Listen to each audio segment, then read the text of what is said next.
Welcome to G3 media. ముందుగా headlines చూద్దాం. BRS లో అవినీతిని ప్రశ్నించారని కవిత సంచలన ఆరోపణ. హరీష్ రావు నిలదీసిన తర్వాతే సస్పెన్షన్ జరిగిందన్న కవిత. సిద్దిపేట, సిరిసిల్ల కలెక్టరేట్ లో భారీ అవినీతి ఆరోపణలు. పార్టీలో అంతర్గత ప్రజాస్వామ్యం లేదని కవిత వ్యాఖ్యలు.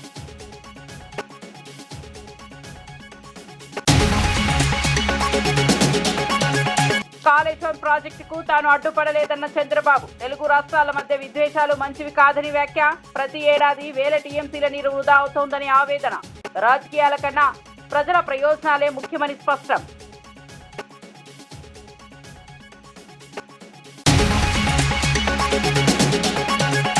కవిత ఆరోపణలు వాస్తవానికి దూరమన్న సునీతారెడ్డి. పార్టీలో స్వేచ్ఛ లేదన్న వ్యాఖ్యలపై ఘాటు ప్రతివాదం. పదవులు ఇచ్చిన పార్టీపై ఆరోపణలు తగవని విమర్శ. బహిరంగ వ్యాఖ్యలతో కార్యకర్తల్లో గందరగోళమని ఆవేదన.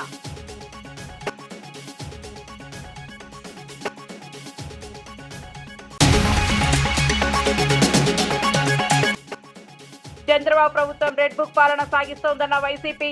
ఎంపీపీ ఎన్నికల్లో బలవంతపు రాజకీయాల ఆరోపణలు. పోలీసుల సమక్షంలో కిడ్నాపులపై వైసీపీ మండిపాటు. ప్రజాస్వామ్యంపై దాడిగా వైసీపీ విమర్శలు. రాజ్యాంగం ఎన్నికల ప్రక్రియలను పట్టించుకోకుండా చంద్రబాబు ప్రభుత్వం రెడ్ బుక్ పాలన సాగిస్తోందని వైసీపీ అధికార ప్రతినిధి పుత్తా శివశంకర్ రెడ్డి ఆరోపించారు. ఉదయగిరి నియోజకవర్గంలోని వింజమూరు ఎంపీపీ ఎన్నిక, రాయదుర్గంలోని బొమ్మహల్లి ఎంపీపీ ఎన్నికలను ఇందుకు ప్రత్యక్ష ఉదాహరణగా పేర్కొన్నారు.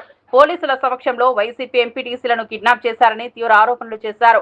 ప్రజాస్వామ్యాన్ని కూనీ చేస్తూ అధికార దుర్వినియోగానికి పాల్పడుతున్నారని విమర్శించారు. ఎన్నికల్లో గెలవలేక బలవంతపు రాజకీయాలకు దిగుతున్నారని అన్నారు. ఇలాంటి చర్యలు రాష్ట్రంలో ప్రజాస్వామ్య వ్యవస్థపై ప్రజల నమ్మకాన్ని దెబ్బతీస్తున్నాయని ఆవేదన వ్యక్తం చేశారు. అక్రమాలు, బెదిరింపులపై న్యాయ పోరాటం చేస్తామని వైసీపీ స్పష్టం చేసింది. ఒక చక్కటి ఉదాహరణ. అనేక సంఘటనలు రోజు జరుగుతా ఉన్నాయి. కానీ ఎన్నిక అనేటువంటిది ప్రజాస్వామ్యబద్ధంగా జరగాలని, దానికంటూ ఒక కోడ్ ఆఫ్ కండక్ట్, కొన్ని నియమాలు, నిబంధనలు ఉంటాయనేటువంటిది కూడా ఏమాత్రము లెక్క చేయకుండా పైనుంచి ఆ ఎర్ర బుక్కు పట్టుకొని పైనుంచి ఆదేశాలు ఇస్తే కింద లోకల్ గా ఉన్నటువంటి స్థానిక శాసనసభ్యులు వీరంగం సృష్టిస్తూ, రక్తపాతం సృష్టిస్తూ, ఎన్నికనేటువంటిది కనీస సంఖ్యాబలం లేకపోయినా, ఉదయగిరిలో చూసుకున్నట్లయితే వింజమూరు ఎంపీపీ సంబంధించినటువంటి వాటిలో 12 మొత్తం స్థానాలు 12 ఉంటే ఎంపీటీసీ స్థానాలు 9 వైఎస్ఆర్ కాంగ్రెస్ పార్టీ, 3 ఇండిపెండెంట్లు. కనీసం ఒక్క ఎంపీటీసీ కూడా వారి యొక్క తెలుగుదేశం గాని, జనసేన గాని, కూటమి నాయకుల యొక్క గుర్తుతో గెలిచినటువంటి స్థానం ఒక్కటి కూడా లేదు, సున్నా. అదేవిధంగా రాయదుర్గంలో మొత్తం 16 స్థానాలు ఉంటే 15 స్థానాలు వైఎస్ఆర్ కాంగ్రెస్ పార్టీ పూర్తి బలం ఉన్నా, ఏకపక్షంగా ఉన్నా, కనీసం ఎన్నిక జరగకుండా స్థానిక శాసనసభ్యులు పెద్దల పైన ఆదేశాలతో వీరంగం సృష్టిస్తూ, రక్తపాతం సృష్టిస్తూ, సాక్షాత్తు పోలీసులు, ఎన్నికల అధికారుల ముందరే. ఇక్కడ విచిత్రమైనటువంటి సన్నివేశం ఏంటంటే, ఆ పోలీసు అధికారులు ప్రేక్షక పాత్ర వహిస్తూ పైనొచ్చినటువంటి ఆదేశాల ప్రకారము ఏదన్నా జరగని, కూటమి నాయకులు ఎలా చెప్తే అలా చేయాలి అనేటువంటి ఒక పచ్చ బుక్కులో రాసినటువంటి ఆ యొక్క పచ్చ అహంకారంతో వాళ్ళు చెప్తే, ఇక్కడ వీళ్ళు చేస్తున్నటువంటిది ఏమిటి? మీ కనీస బాధ్యత లేదా? ఒక్కసారి ఆ నెల్లూరు జిల్లా వింజమూరులో జరిగినటువంటి వీరంగం ఒకసారి చూద్దాం. ఓ మహిళా ఎంపీటీసీలు ఏ విధంగా రక్తపాతం సృష్టించారు.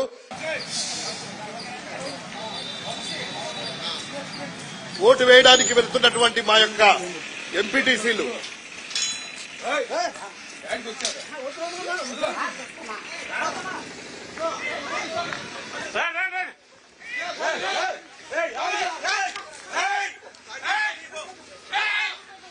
చూడండి, ఆ స్కార్పియో వాహనంలో మా ఎంపీటీసీని ఏ విధంగా బంధించి.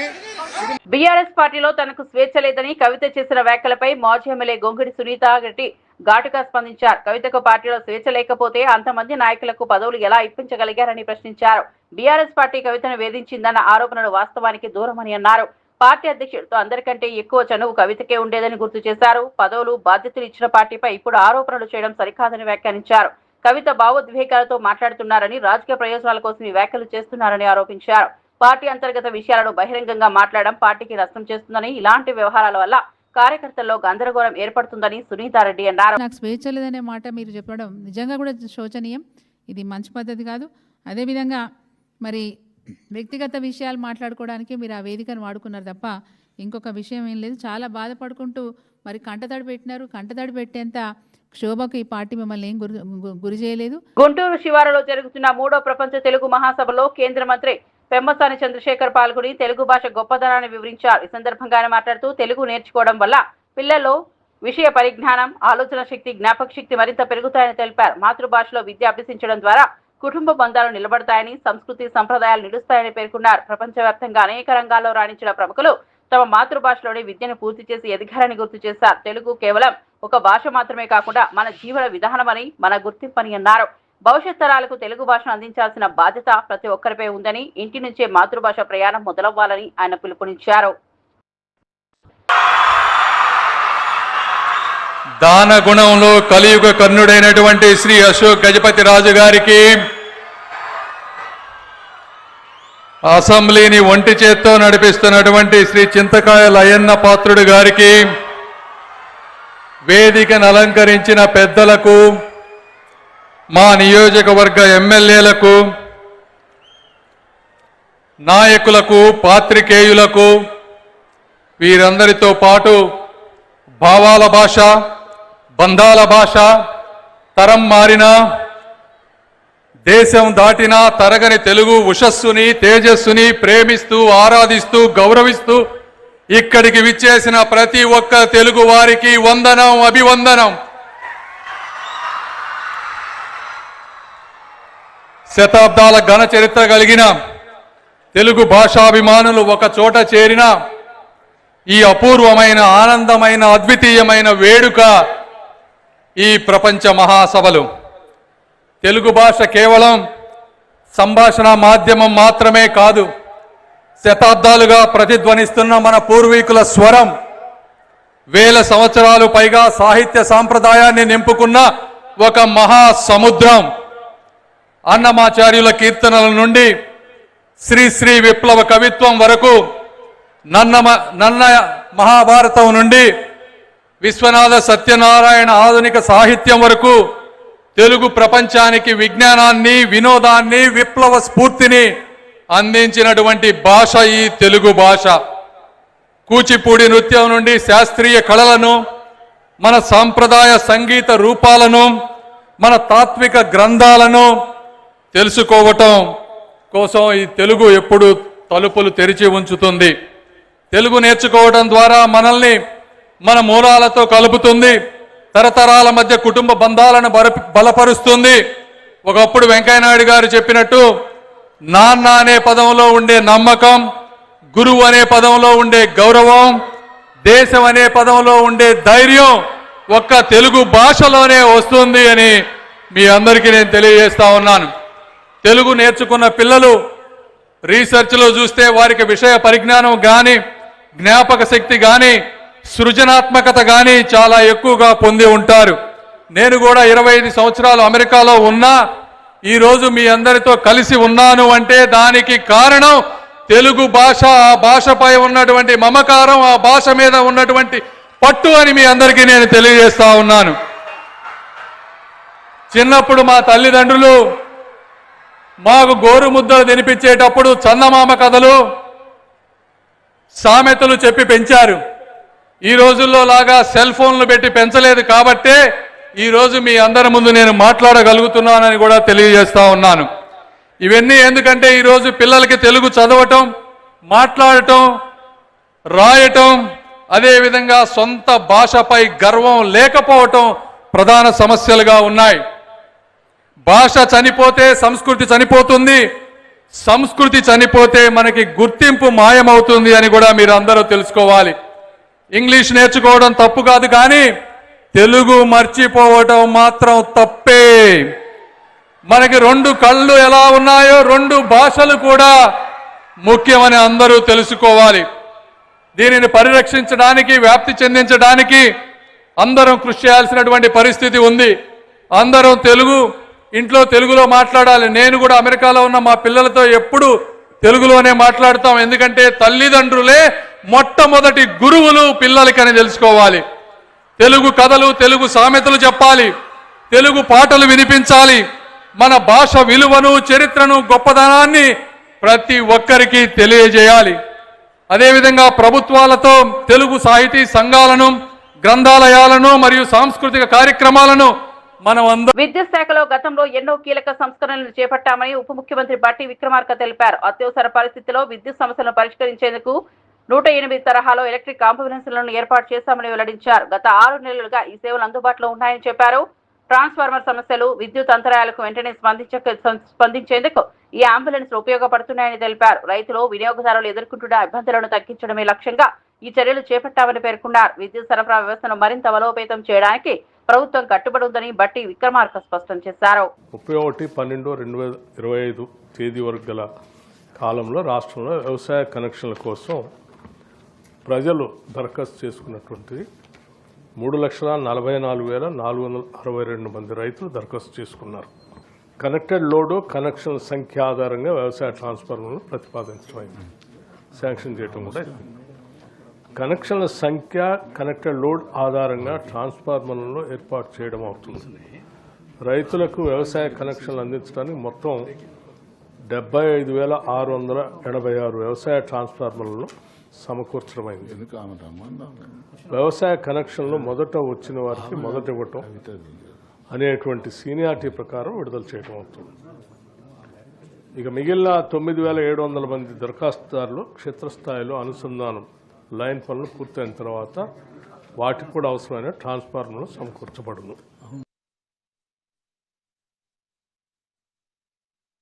ఈ ఎలక్ట్రిసిటీ డిపార్ట్మెంట్లో, ఎనర్జీ డిపార్ట్మెంట్లో చాలా రిఫార్మ్స్ చేశాం. ఆ రిఫార్మ్స్ ఏంటంటే ఎలక్ట్రికల్ అంబులెన్సెస్ పెట్టాము అధ్యక్ష. అంబులెన్సెస్ ఏంటంటే గతంలో 108 ఫోన్ చేస్తే ఎట్లయితే వచ్చి పనిచేస్తాయో ఇప్పుడు 1912 అని ఒక టోల్ ఫ్రీ నెంబర్ ఇచ్చాం.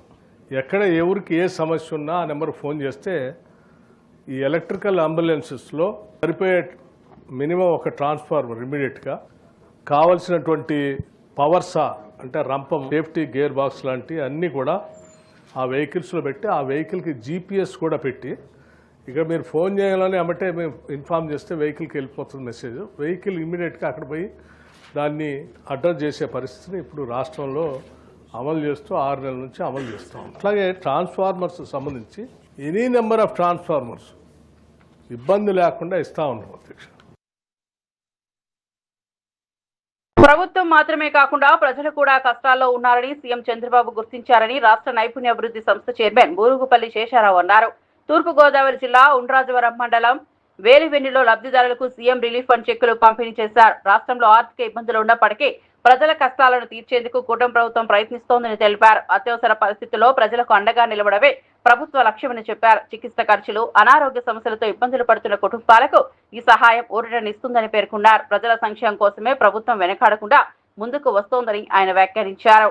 ఇబ్బందుల్లో ఉంటా వ్యవస్థలే కాదు ప్రజలు కూడా అంతే కష్టంలో సమస్యల్లో ఇరుక్కుపోయి ఉన్నారు. వారందరికీ ప్రతి విషయంలోనూ చేదోడు వాదోడుగా ఉండాలి. వారందరికీ మరి ఈ ప్రభుత్వం అండగా ఉండాలనేటటువంటి సత్సంకల్పంతో ఒక పక్కన ఆర్థిక లోటు ఉన్నప్పటికీ పెద్ద మనసుతో ఇంత సహాయాన్ని అందిస్తున్నందుకు మన ఎన్డీఏ కూటమి ప్రభుత్వానికి, మన గౌరవ ముఖ్యమంత్రి నారా చంద్రబాబు నాయుడు గారికి, ఉప ముఖ్యమంత్రి పవన్ కళ్యాణ్ గారికి, శ్రీ నారా లోకేష్ గారికి ప్రత్యేకమైనటువంటి కృతజ్ఞతలు, ధన్యవాదాలు మన నియోజకవర్గం తరఫున తెలియజేసుకుంటూ ప్రతి కుటుంబానికి అవసరమైతే గనక 25 లక్షల రూపాయల వరకు వైద్య సహాయం అందించేటటువంటి విధంగా మనం ఒక ఇన్సూరెన్స్ పాలసీని తెలుగు భాష సంస్కృతిని భావితరాలకు అందించడం అందరి బాధ్యత అని గోవా గవర్నర్ అశోక్ గజపతిరాజు అన్నారు. మాతృభాష ద్వారా మాత్రమే విలువలు, సంప్రదాయాలు నిలుస్తాయని ఆయన అభిప్రాయపడ్డారు. తెలుగు భాష కేవలం మాట్లాడే భాష మాత్రమే కాకుండా జీవన విధానమని చెప్పారు. పిల్లలకు చిన్ననాటి నుంచే మాతృభాషలో బోధన అందిస్తే జ్ఞాపక శక్తి, ఆలోచన శక్తి పెరుగుతుందని తెలిపారు. ప్రపంచంలో ఎన్నో గొప్ప వ్యక్తులు తమ మాతృభాషలోని విద్యను అభ్యసించి ఎదిగారని గుర్తు చేశారు. ఆంగ్ల భాష అవసరమైన మాతృభాష నిర్లక్ష్యం చేయరాదని సూచించారు. తెలుగు భాష పరిరక్షణకు కుటుంబం నుంచే ఆరంభం కావాలని పిలుపునిచ్చారు.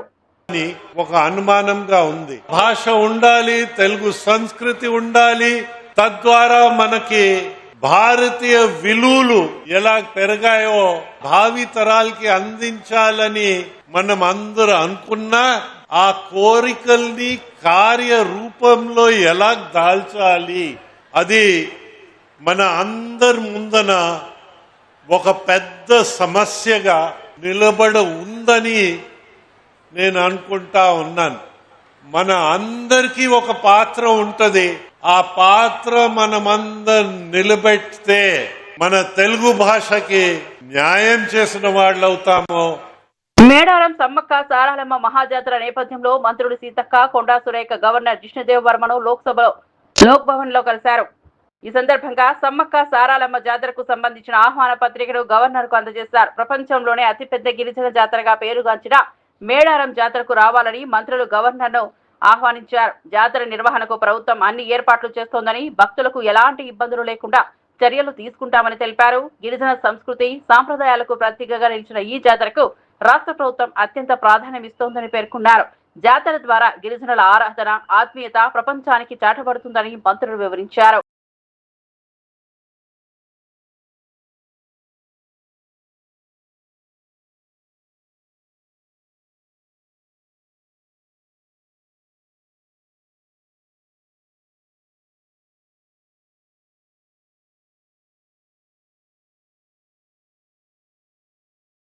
జల వివాదాలపై ఏపీ సీఎం చంద్రబాబు నాయుడు స్పందిస్తూ కీలక వ్యాఖ్యలు చేశారు. కాళేశ్వరం ప్రాజెక్టు నిర్మాణ సమయంలో తాను ఎలాంటి అడ్డంకులు పెట్టలేదని స్పష్టం చేశారు.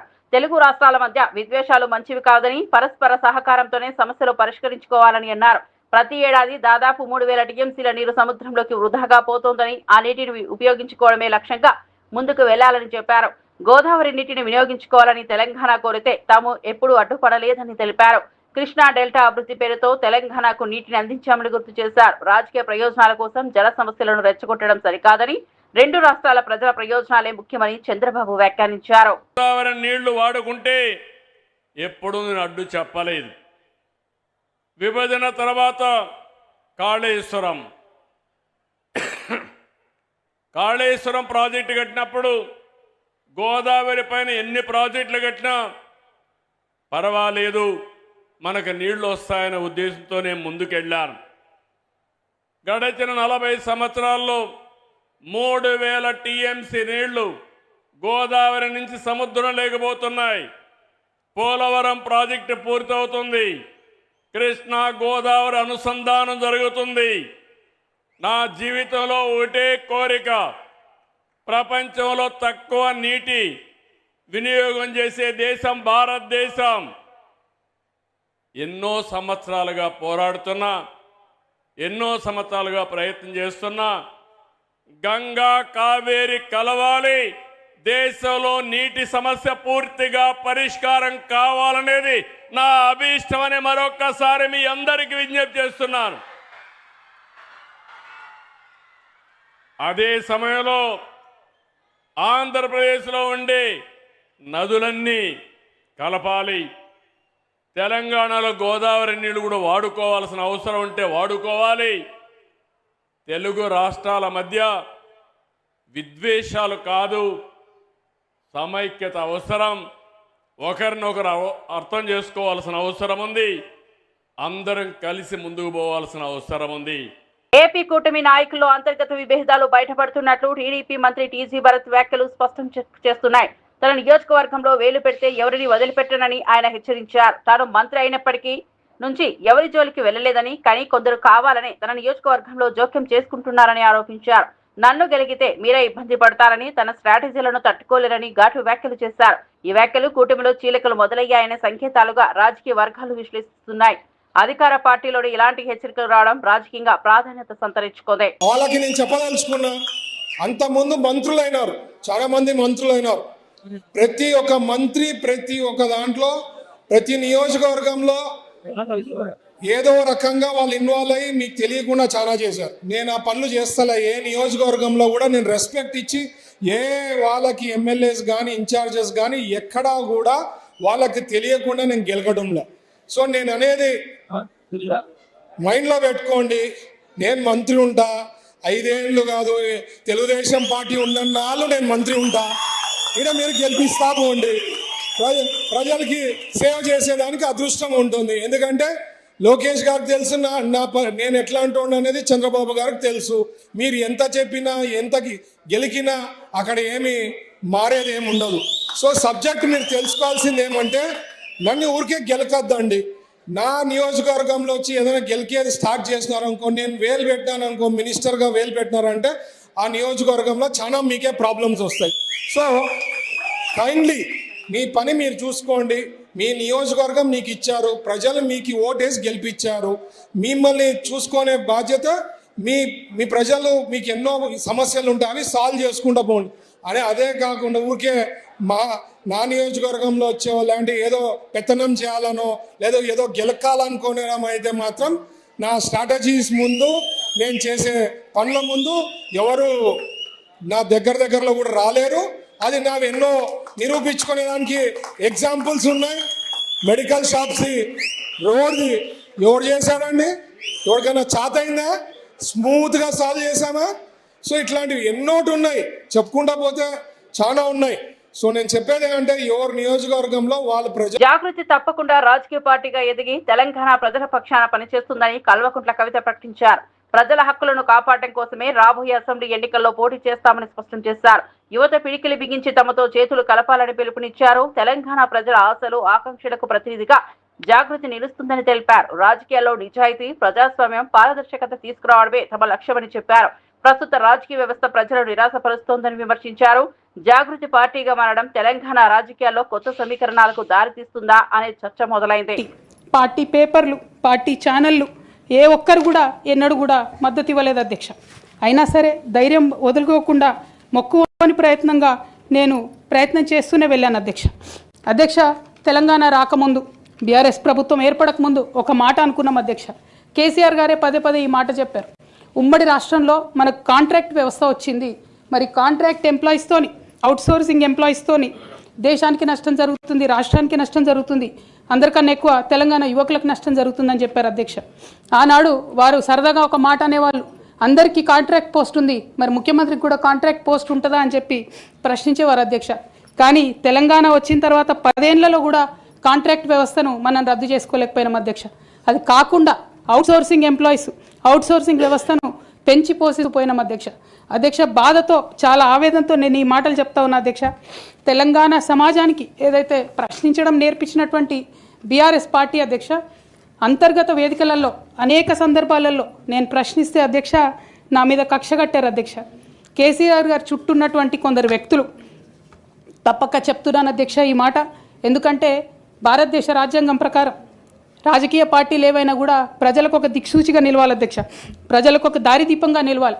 పార్టీలోనే అంతర్గత ప్రజాస్వామ్యం లేకపోతే రాష్ట్రంలో ఎట్లా ప్రజాస్వామ్యం ఉంటుందనే విషయాన్ని కూడా మనందరం గమనించాలి. కాబట్టి ఈ మాట చెప్తా ఉన్నాను అధ్యక్ష. మరి కక్షగట్టి నన్ను ప్రశ్నించినందుకు పార్టీ నుండి బయటకు పంపించారని చెప్పి చెప్పక తప్పదు అధ్యక్ష. మొదటి సంవత్సరం నుంచే రాష్ట్ర స్థాయి నిర్ణయాలలో ఎక్కడ కూడా నా పాత్ర లేకుండా కట్టుబడి చేసినారు అధ్యక్ష. ఇవాళ ఆనాడు బాధపడ్డా, ఇవాళ నేను సంతోషపడతా ఉన్నా అధ్యక్ష. రాయలసీమ ఎత్తిపోతల పథకం ఆగిపోవడానికి చంద్రబాబు నాయుడే కారణమని తెలంగాణ సీఎం రేవంత్ రెడ్డి అసెంబ్లీలో చేసిన వ్యాఖ్యలు తీవ్ర రాజకీయ దుమారం రేపుతున్నాయి. చంద్రబాబు దయ వల్లే ఆ ప్రాజెక్టు నిలిచిపోయిందని వ్యాఖ్యానించారు. దీంతో ఈ ప్రభుత్వం రాయలసీమ ప్రజలకు చేస్తున్న ద్రోహం బయటపడుతుందనే విమర్శలు వినిపిస్తున్నాయి. రాయలసీమకు అత్యంత కీలకమైన ఈ ఎత్తిపోతల పథకం నిలిచిపోవడం వల్ల సాగునీరు, త్రాగునీటి సమస్యలు తీవ్రతమవుతున్నాయని ప్రతిపక్షాలు ఆరోపిస్తున్నాయి. రాజకీయ ప్రయోజనాల కోసం ప్రజల అవసరాలను తాకట్టు పెడుతున్నారని విమర్శలు వస్తున్నాయి. సీఎం వ్యాఖ్యలు 2 తెలుగు రాష్ట్రాల మధ్య జల వివాదాలకు మరింత మంట పెట్టేలా ఉన్నాయని రాజకీయ విశ్లేషకులు అంటున్నారు. తన శిష్యుడైనటువంటి రేవంత్ రెడ్డి ప్రయోజనాలను కాపాడటం కోసమని చంద్రబాబు రాయలసీమ ప్రజల కళ్లల్లో కారం కొట్టినారు. రేవంత్ రెడ్డితో చేస్తున్నటువంటి జట్టు రాయలసీమను తాకట్టు పెట్టే విధంగా వ్యవహరించటం జరుగుతోంది. రేవంత్ రెడ్డి మీదేమో పన్నీరు, రాయలసీమ వాసులకేమో కన్నీరు మిగిల్చే విధంగా చంద్రబాబు నిర్ణయం తీసుకోవటం ఎంత దుర్మార్గంగా ఉందో మనమందరం కూడా ఆలోచించాలి. రాయలసీమ వాసులంగా జగన్మోహన్ రెడ్డి గారు ఎంతో ఉదాత్తమైనటువంటి ఆశయంతో రాయలసీమ వాసుల కడగండ్లు పూర్తిగా తీర్చివేయాలన్నటువంటి సదాశయంతో దాదాపు 4,000 కోట్ల రూపాయల ప్రాజెక్టును, ప్రతిరోజు కూడా 1 టీఎంసీ వాటర్ను, మిగులు జలాలను రాయలసీమ ప్రాంత వాసులకు అందరికీ వాళ్ళ పొలాలను తడపాలా అన్నటువంటి గొప్ప ఆలోచన చేస్తే ఈ రోజున చంద్రబాబు నాయుడు గారు ఉద్దేశ్యపూర్వకంగా రేవంత్ రెడ్డి ప్రయోజనాలను కాపాడటం కోసమని రాయలసీమను తాకట్టు పెట్టడం అంటే ఇంతకంటే ఘోరం మరొకటి లేదు. చంద్రబాబు గారి తెలుగుదేశం పార్టీ చెలికత్తె పత్రిక ఈ రోజున పతాక శీర్షికల్లో ఒక వ్యాసం రాసింది. ప్రభుత్వ వర్గాలు జగన్మోహన్ రెడ్డి గారే ద్రోహం చేసినారు ఎత్తిపోతల పథకానికి అని చెబుతూ. ఎంత దారుణమైనటువంటి విషయం. ఎవరు ఆ ప్రభుత్వ వర్గాలు అంటే ఈ రాష్ట్రంలో ఉన్నటువంటి అధికారులను అందరినీ కూడా తెలుగుదేశం పార్టీ కార్యకర్తలుగా ఆ చెలికెత్త పత్రిక మార్చివేసింది ఆ వ్యాసం ద్వారా. తెలుగుదేశం పార్టీకి సంబంధించినటువంటి నాయకులకు ఎవరికీ కూడా దాని మీద ఏ రకమైనటువంటి అవగాహన లేకపోవడంతో సాక్షాత్తు ఆ చెలికత్తె భుజానకు ఎత్తుకొని ఈ వ్యాసాన్ని ప్రజలను ఎత్తిన రుద్దేటువంటి ప్రయత్నం చేసింది.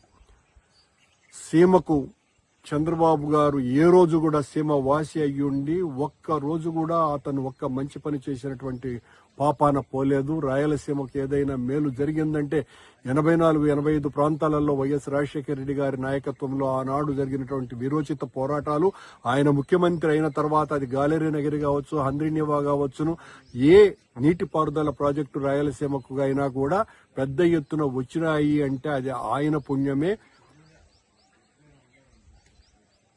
రాజశేఖర రెడ్డి గారే లేకపోయి ఉంటే రాయలసీమ వాసులకు తీరని నష్టం జరుగుండేది. ఆయన వారసుడుగా జగన్మోహన్ రెడ్డి గారు మరింతగా రాయలసీమ వాసుల కడగండ్లను తీర్చాలన్నటువంటి గొప్ప ఆలోచనతో ఈ ఎత్తిపోతల పథకానికి శ్రీకారం చుడితే ఆ చెలికెత్త పత్రిక. బులెటిన్ ముగించే ముందు హెడ్లైన్స్ మరోసారి చూద్దాం. బీఆర్ఎస్ లో అవినీతిని ప్రశ్నించారని కవిత సంచలన ఆరోపణ. హరీష్ రావు నిలదీసిన తర్వాతే సస్పెన్షన్ జరిగిందన్న కవిత. సిద్దిపేట, సిరిసిల్ల కలెక్టరేట్ లో భారీ అవినీతి ఆరోపణలు. పార్టీలో అంతర్గత ప్రజాస్వామ్యం లేదని కవిత వ్యాఖ్యలు.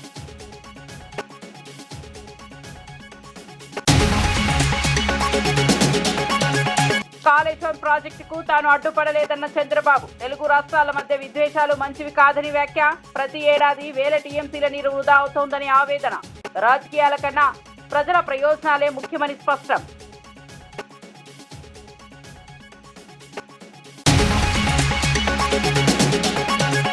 కవిత ఆరోపణలు వాస్తవానికి దూరమన్న సునీతారెడ్డి. పార్టీలో స్వేచ్ఛ లేదన్న వ్యాఖ్యలపై ఘాటు ప్రతివాదం. పదవులు ఇచ్చిన పార్టీపై ఆరోపణలు తగవని విమర్శ. బహిరంగ వ్యాఖ్యలతో కార్యకర్తల్లో గందరగోళమని ఆవేదన.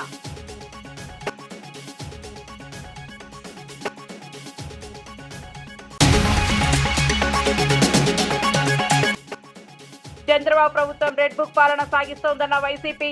ఎంపీపీ ఎన్నికల్లో బలవంతపు రాజకీయాల ఆరోపణలు. పోలీసుల సమక్షంలో కిడ్నాపులపై వైసీపీ మండిపాటు.